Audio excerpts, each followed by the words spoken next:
Assalamualaikum warahmatullahi wabarakatuh. Pada kesempatan ini saya akan melanjutkan materi probabilitas dan statistika, di mana nantinya kita akan melakukan uji Kolmogorov-Smirnov dan signifikansi data.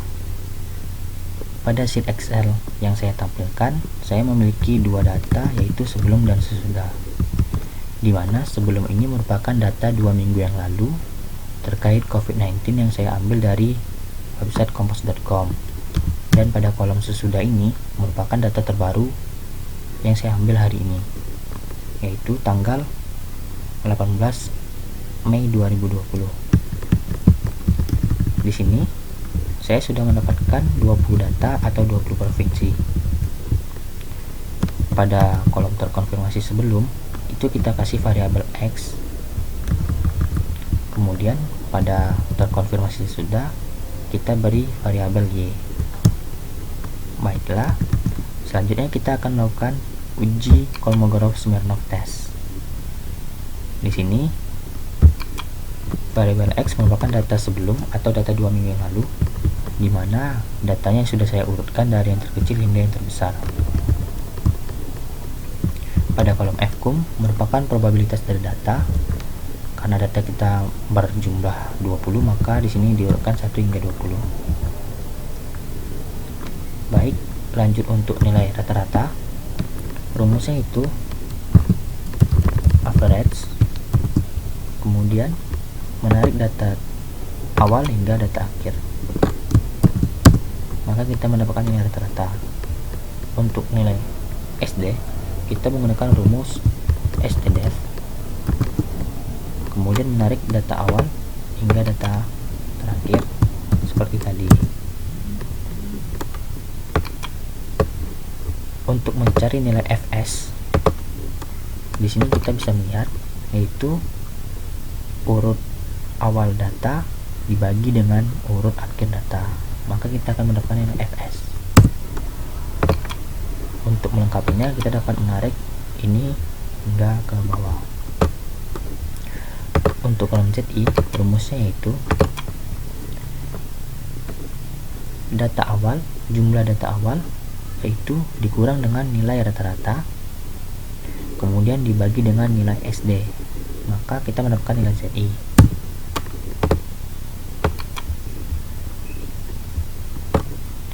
Lanjut ke nilai FTZI, rumusnya yaitu kita menggunakan rumus non-TIS, kemudian mengambil nilai ZI.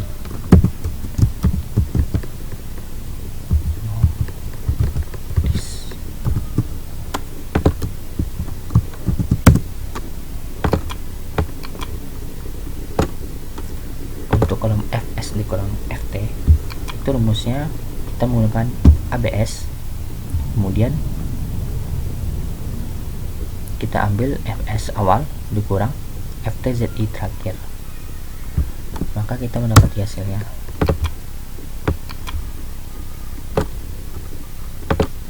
Untuk rumus dari dihitung, kita dapat menggunakan max.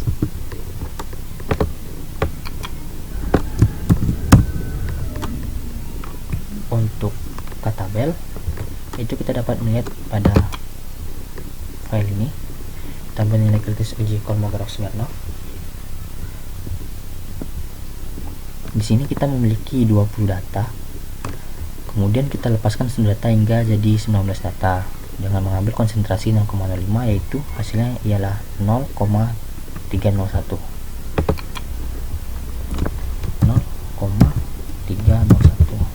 Oke, untuk hipotesis dari uji Kolmogorov-Smirnov test yaitu H0 data berdistribusi normal, H1 data tidak berdistribusi normal.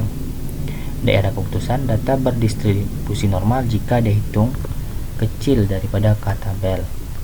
Kesimpulannya, hasil nilai dihitung yang kita miliki adalah 0,30373, sedangkan tabelnya ialah 0,301, maka dihitung lebih besar dari tidak normal. Ini hasil yang kita dapati dari Excel. Selanjutnya kita akan melakukan uji coba terhadap SPS. Di sini pada SPSS kita membuat datanya di name, itu kita buat sebelum type numerik, width and decimalnya 8/0, labelnya posttest, value non, missing non, column 8, align right, measure scale, roll input. Oke, lanjut ke data view. Nah, di kolom sebelum ini merupakan data dari data sebelum yang kita miliki atau data 2 minggu yang lalu. Kemudian kita klik analisis, non parametric test, delegasi dialog, 1 sampel KS. Kemudian masukkan variabel sebelum dan klik OK. Nah, kita sudah dapat hasilnya dari SPSS. Sekarang kita akan melakukan atau mencocokkannya. Di sini untuk mainnya rata-rata kita mendapatkan 397,85. Kita lihat di sini sama. Kemudian untuk nilai std deviationnya 816,868 sama ya. Dan untuk nilai dihitungnya kita ambil yang positif. Di sini 304. Kita lihat di sini kita dapat 30373. Berarti pada aplikasi ini langsung digenapkan ke atas menjadi 304. Oke, berarti uji Kolmogorov-Smirnov test yang kita lakukan sudah benar. Selanjutnya kita akan melakukan signifikansi data. Pada uji signifikansi data, kita mengambil dua data, yaitu data sebelum dan sesudah dengan variabel X dan Y, dan juga sudah diurutkan dari terkecil hingga terbesar. Untuk mencari nilai D, rumusnya yaitu Y dikurang dengan X.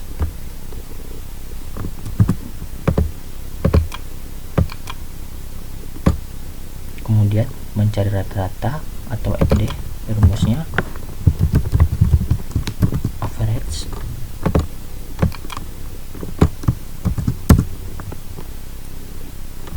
dapat rata-ratanya. Untuk mencari nilai XD, yaitu rumusnya D dikurang dengan ini rata-rata, kemudian diikat dengan dolar agar data tidak bergeser. Untuk nilai XD pangkat 2,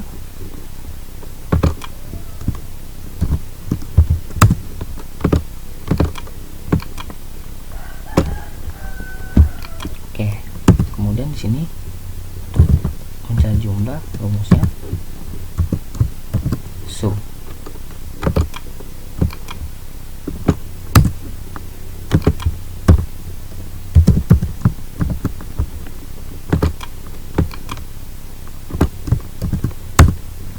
Oke, langsung dapat jumlahnya. Hipotesisnya H0, tidak ada perbedaan rata-rata skor sebelum dan sesudah. H1, terdapat perbedaan rata-rata skor sebelum dan sesudah. Rumus T hitung dapat kita lihat pada gambar ini. Dan untuk rumus manualnya itu sama dengan MD atau nilai rata-rata dibagi, masukkan SQRT, kemudian jumlah data pangkat 2 dibagi dengan jumlah data yang kita miliki dikali jumlah data dikurang 1, maka hasilnya 3,08834. Untuk T-tabel kita dapat melihat dari sini, karena data kita 20, kemudian kita lepaskan satu data menjadi 19 dan mengambil konsentrasi pada 0,025,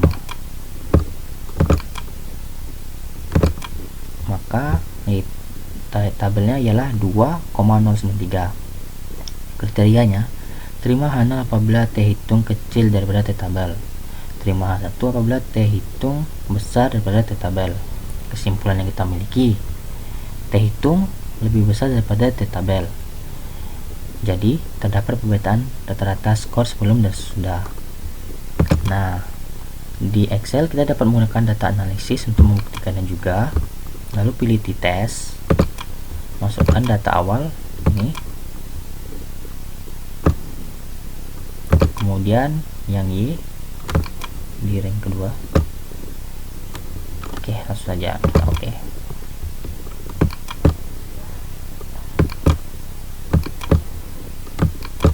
Di sini kita dapat lihat ya, di startnya 30883 4 sama. Namun di sini kebalikannya dibuat min. Dan untuk T-tabelnya T critical to tile 2.093 sama. Oke, berarti pada Excel sudah benar. Kita uji pada SPSS-nya. Di sini data yang sesudah tadi kita analisis, lalu pilih compare main dan pilih pirate sampai t-test. Masukkan data awal sebelum variabel 1, variabel 2 yang sesudah. Di option ini 95.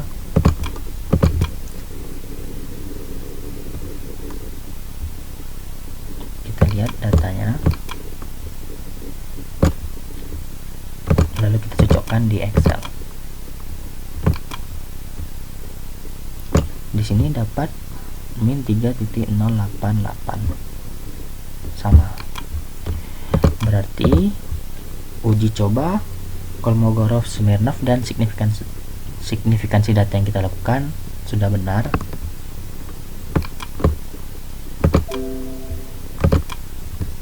Sekian hasil dari yang saya lakukan ini. Mohon maaf apabila ada kesalahan. Terima kasih.